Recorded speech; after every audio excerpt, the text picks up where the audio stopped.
Good morning friends, welcome to my YouTube channel advocate Amit Kumar Gupta. अपना video शुरू करने से पहले मैं आपसे अपील करता हूं कि आप मेरे चैनल को सब्सक्राइब करें ताकि आपको जो कमिंग वीडियोस हैं उनका टाइम पे नोटिफिकेशंस जो है वो मिलता रहे। आज जो केस हम लोग डिस्कस करेंगे उस केस का नाम है Ajaz Farooqui versus deputy commissioner of income tax. ये case 95 ITR tribunal page number 188 पे रिपोर्ट हुआ और हैदराबाद आईटी ने डिसाइड किया। बहुत रिसेंट जजमेंट है 29 अप्रैल 2021 का। बहुत इंटरेस्टिंग केस है। इस केस के अंदर एसएससी को एक मच डिजायर्ड रिलीफ मिला। इस केस के अंदर सेक्शन 4 जो कि इनकम टैक्स एक्ट का जो बेसिक सेक्शन है जिसके अंदर ये कहा जाता है only you can tax the real income. Article 265 of the constitution of India जो कि कहता है कि no tax can be levied और collected without the authority of the law. तो इन सारे सिद्धांतों का इस केस के अंदर जो है वो बेसिकली एक डिसीजन हुआ और इससे ये पता चलता है कि यदि एसएससी ने अपनी रिटर्न के अंदर कोई गलती कर भी दी है, यदि एसएससी को अपने अधिकारों का नहीं पता, तो ये असेसिंग ऑफिसर की जिम्मेदारी है कि वो उसको उसके राइट्स के बारे में बताए। फ्रेंड्स, इस केस में एसएससी ने अपनी इनकम टैक्स की रिटर्न फाइल की हुई थी। जो उसने रिटर्न फाइल करी वो 31,52,000 रुपए की रिटर्न फाइल की हुई थी। एसएससी के यहाँ सर्च हुई। सर्च के दौरान एसएससी ने ये एडमिट किया कि एसएससी की अनडिस्क्लोज्ड इनकम 26 करोड़ रुपए है। उसके लिए एसएससी ने अपनी स्टेटमेंट दे दी कि 26 करोड़ रुपए मेरी अनडिस्क्लोज्ड इनकम है और उसके लिए एफिडेविट भी दिया। जब ये मैटर असेसमेंट की तरफ गया तो जब सेक्शन 153 की असेसमेंट एसएससी की चल रही थी सर्च के बाद, तो उस वक्त भी एसएससी ने रिटर्न फाइल करते वक्त इनकम फ्रॉम अदर सोर्सेज में उस 26 करोड़ रुपए को ले लिया। लेकिन इसमें जो इंटरेस्टिंग फैक्ट था वो ये था कि जब एसएससी के यहाँ सर्च हुई थी और उसने एडमिट किया था कि मेरा ये 26 करोड़ रुपए अनडिस्क्लोज्ड अमाउंट है, तो ये नहीं बताया था कि ये किन सोर्सेज से मुझे 26 करोड़ रुपए मिला है, ये किस हेड के अंदर ये इनकम मेरी आनी चाहिए, मेरी किस एंटिटी के अंदर ये अमाउंट जो है वो टैक्स होना चाहिए, उसके अंदर टैक्स होना चाहिए या उसकी फैमिली के अंदर किसी मेंबर के होना चाहिए या उसकी किसी एंटिटी के अंदर होना चाहिए। कहने का तात्पर्य यह है कि खाली ये बात कही गई कि 26 करोड़ रुपए मेरी अनडिस्क्लोज्ड इनकम है जिसके लिए एफिडेविट दिया गया और इनकम टैक्स की रिटर्न के अंदर भी एसएससी ने इनकम फ्रॉम अदर सोर्सेज के अंदर लिया। एसएससी ने ये नहीं बताया था कि ये इनकम मुझे किस तरीके से एक्रू हुई। उसने ये नहीं बताया था कि किस हेड के अंदर ये इनकम आई, किस ईयर के अंदर ये इनकम आई और क्या क्या क्वांटिटी के अंदर ये इनकम आई। बहरहाल जब एसएससी ने अपनी इनकम टैक्स के रिटर्न के अंदर इनकम फ्रॉम अदर सोर्सेज के अंदर उसको ले लिया तो असेसिंग ऑफिसर के पास और कोई चारा नहीं था उसको इनकम को लेकर के टैक्स बनाने का। एसएससी जो है, और इसके अंदर एक छोटा सा इशू ये भी था कि during the demonetisation period SSC ने करीबन 2.39 करोड़ का कैश डिपॉजिट किया था। तो उसको भी असेसिंग ऑफिसर ने ये कहा कि एसएससी जो है वो प्रॉपर एक्सप्लेनेशन नहीं दे पाया है, इसलिए उस पर टैक्स लगा दिया। एसएससी जो है वो सीआईटी अपील के पास गया।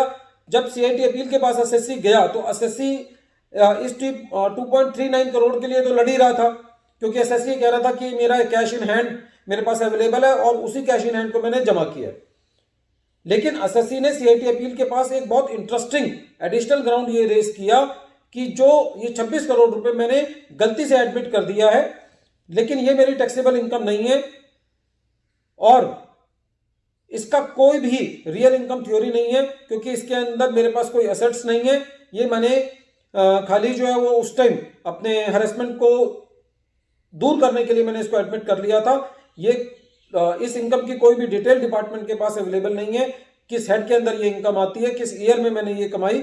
Only it was admitted by me by mistake and it was taken by me by mistake in the return of income. CIT appeal ने उस 2.39 करोड़ को तो एडमिट कर लिया कि हाँ जी एसएससी के पास कैश इन हैंड अवेलेबल था, उसमें से एसएससी ने जमा किया। लेकिन सीआईटी अपील ने इसको एडिशनल ग्राउंड को एडमिट नहीं किया कि मैं इस बात को नहीं मानता कि एसएससी की ये इनकम नहीं है, क्योंकि एसएससी ने एडमिट कर लिया है तो मुझे मेरे पास इसके अलावा कोई चारा नहीं है कि हम इसको एसएससी की इनकम माने। एसएससी जो है वो इस ऑर्डर के अगेंस्ट आईटीएटी गया। और फ्रेंड्स, ये बहुत इंटरेस्टिंग बात है कि आईटीएटी ने एसएससी के स्टेटमेंट देने के बावजूद, एफिडेविट देने के बावजूद और अपने इनकम में लेने के बावजूद भी इस एडिशन को डिलीट कर दिया, ये कहते हुए कि खाली एडमिट कर देने से कोई इनकम नहीं हो जाती यदि वो एसएससी को एक्चुअल में इनकम नहीं हुई है, यदि वो रियल इनकम थ्योरी पर बेस्ड नहीं है, यदि वो इनकम असेट से कॉरस्पॉन्ड नहीं करती तो आप एसएससी का एडिशन नहीं कर सकते। आईटीआईटी ने डिपार्टमेंट के सर्कुलर का भी हवाला दिया जो ये कहता है कि जब आप असेसमेंट जब सर्च होती है तो डिपार्टमेंट जो है वो प्रेशर टैक्टिस से एसएससी से एडमिट करा लेता है कि इतनी अनडिस्क्लोज्ड इनकम है या उससे सिलेंडर करा लेते हैं। तो इस केस के अंदर यही हुआ है और एसएससी के ऊपर ये टैक्स नहीं बनता। फ्रेंड्स, इस पर्टिकुलर केस के अंदर जहां पे एसएससी अपनी स्टेटमेंट में कह चुका कि मेरी 26 करोड़ रुपए की इनकम हुई, एफिडेविट दे चुका और उसके बाद वो ये कह चुका कि ये मेरी इनकम फ्रॉम अदर सोर्सेज है, जब सेक्शन 153A की रिटर्न फाइल कर रहे हैं, तो उसके बाद भी एसएससी जो है वो आईटीएटी में ये केस जीत पाया, क्योंकि सेक्शन 4 ये कहता है कि आप खाली एसएससी की रियल इनकम पर टैक्स ले सकते हैं और डिपार्टमेंट का सर्कुलर ये कहता है कि आप खाली एडमिशंस के बेसिस पर आप उसका एसएससी की इनकम को टैक्स नहीं कर सकते। आपके पास कोरोबरेटिव एविडेंस होना चाहिए, जो इनकम आप ऐड करने जा रहे हैं उसका एविडेंस होना चाहिए कि एसएससी को ये इनकम कहां से हुई, कहां से उसके पास कैश आया, कहां से उसने बैंक में जमा किया। ये सारी डिटेल्स जो है वो फाइल पर नहीं थी और वो खाली एडमिशन एक एडमिशन था, लेकिन वो कोई भी कोरोबरेटिव एविडेंस से सपोर्टेड नहीं था। तो ऐसे केस के अंदर आईटीएटी ने वो 26 करोड़ रुपए का एडिशन भी डिलीट कर दिया। Friends, this case is very important in dealing with the such cases in which the additions are made without incriminating material, without any corroborative evidence. Sometimes even the statement of the assessee is not there. The affidavits are not there. Assessee does not take the income in the return filed under section 153A. Even then, the assessing officer adds the amount only on the basis of the conjecture and surmises.